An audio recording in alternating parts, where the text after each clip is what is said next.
like really, I'm in this moment right now. This is crazy. Sorry. People don't really know how much what it does to you when something that you love is taken from you and thrown away like it don't even matter, and then they move on with their lives. We're watching a scandal unfold in real time, and the silence from one of Hollywood's most recognizable faces is becoming impossible to ignore.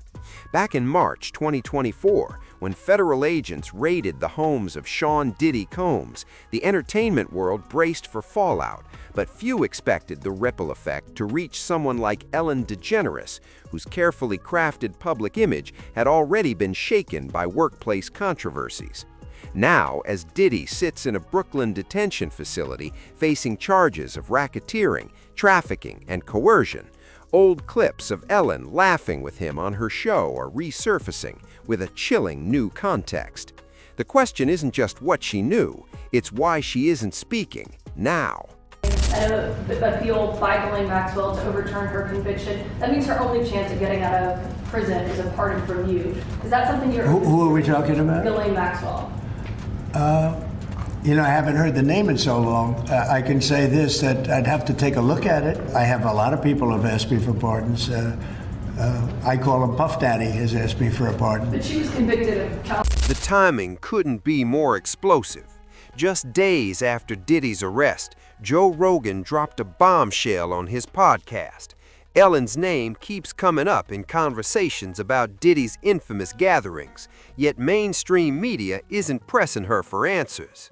The contrast is glaring. While other celebrities have distanced themselves or issued statements, Ellen remains silent. And when you revisit the footage, her playful banter with Diddy, the nickname Cuddle McNuggle stuff from a 2016 tweet, doesn't land like a joke anymore. It echoes a much darker story. Rewind to that 2018 interview on the Ellen DeGeneres show, where they discussed Diddy's legendary soirees. Ellen, grinning, asks if he'll be on time for her party. Diddy laughs. He's always fashionably late.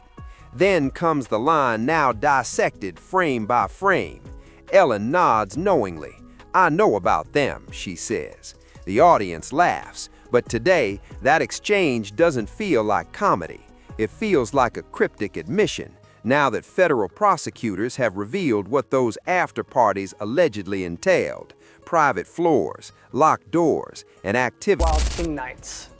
And what a Wild King Night was when him and a guest would go to a hotel room or be at his home, his bedroom, and they would have intimate gatherings.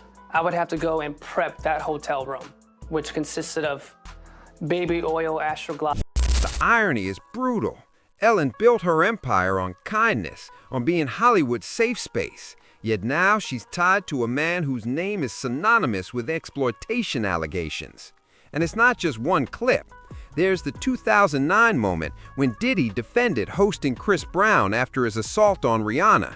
And Ellen, the champion for women, gives him a soft pass with a polite response: "I don't want any girl thinking it's okay to go back to a guy who hit her," before quickly pivoting away. Years later, her own show collapses amid reports of a toxic workplace, with former staffers describing fear and intimidation.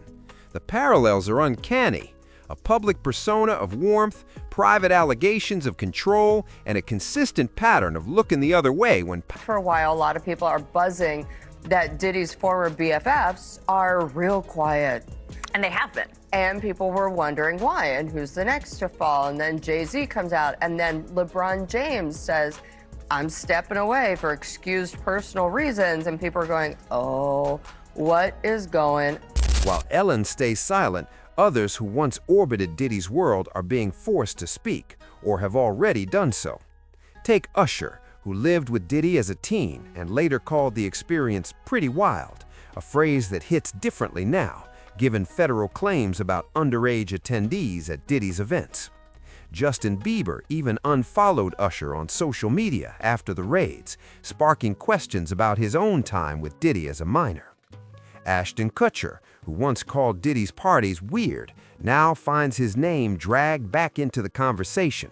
Yet Ellen, who hosted Diddy multiple times, joked about his top floors and relocated to the UK amid her own scandal, is staying quiet.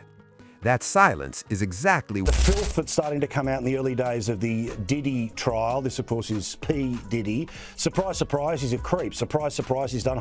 He's not accusing Ellen of anything, but he is asking the question everyone's thinking. Why, in a moment when every other name tied to Diddy is under scrutiny, does Ellen get a pass?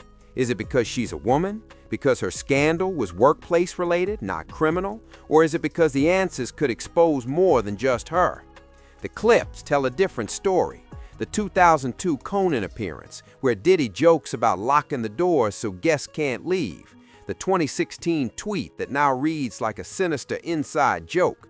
The way she leans in when he talks about the real parties starting later. None of it looks innocent anymore. Meanwhile, the legal storm around Diddy intensifies. His May 2025 trial looms, with prosecutors alleging decades of coercion, hidden cameras, and a network of enablers. Over 100 accusers have come forward, according to attorney Tony Busby, with claims spanning from the late 90s to the present. And yet, as the list of implicated parties grows, from music executives to A-list attendees, Ellen's name remains conspicuously absent from the mainstream narrative. Is that protection or something far more calculated? There's another layer here, one that ties directly into Ellen's own fall from grace. The filth that's starting to come out in the early days of the Diddy trial. This, of course, is P. Diddy. Surprise, surprise, he's a creep. Surprise, surprise, he's done horrible. Remember that BuzzFeed report that tore the lid off Ellen's show and its toxic culture? Staffers described a place where dissent wasn't just discouraged, it was punished. Where fear of retaliation kept people silent. Sound familiar? That's the same dynamic insiders describe in Diddy's inner circle. A code of silence, loyalty enforced by power, and a refusal to acknowledge what everyone allegedly knew. The difference? Diddy's accusations are criminal. Ellen's were professional. But the pattern, the way power shields itself, looks identical. Then there's the timing of her exit.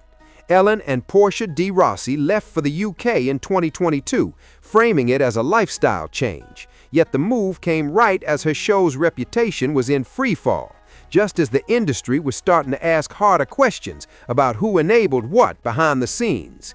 Coincidence? Maybe.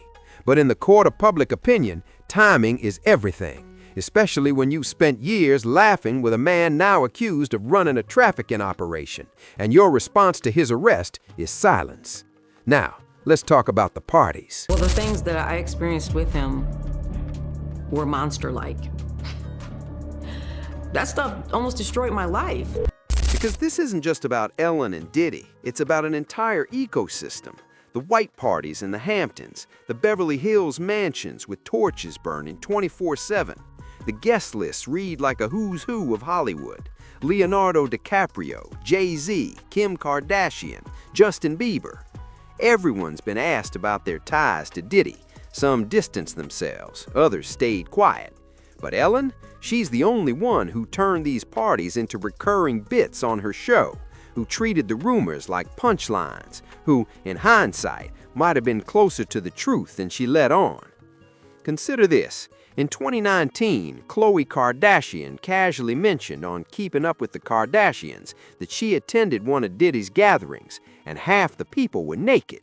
The clip resurfaced after the raids, and suddenly what was once a throwaway line became explosive. If Khloe, with zero legal exposure, is volunteering that detail, what does Ellen, who built a career reading the room, actually know? And why won't she say it? The answers might already be in the footage. The 2009 interview where Diddy defends Chris Brown, and Ellen, despite her platform and stated values, lets him off with a gentle reprimand. Or the way she reacts when Diddy talks about the top floors of his parties. Every nod, every laugh, Now, It's a much lower standard of a preponderance of the evidence, or in more layman's terms, more likely than not, the measurement we as attorneys typically use for that is 51%. And so for a civil case, you're just saying, hey, is there a 51% chance that Sean Combs allegedly committed these acts? If so, he would be liable. In the federal case, which was criminal, that was proof beyond a reasonable doubt. it's not shock, it's recognition. And that's the detail haunting her now. Because in the age of viral clips and federal indictments, every old laugh track starts to sound like a cover-up. Every wink, every nod, every chuckle suddenly carries weight. And here's the thing about scandals. They don't stay contained. They spread, they fester, they find their way into headlines, feeds, and conversations until no one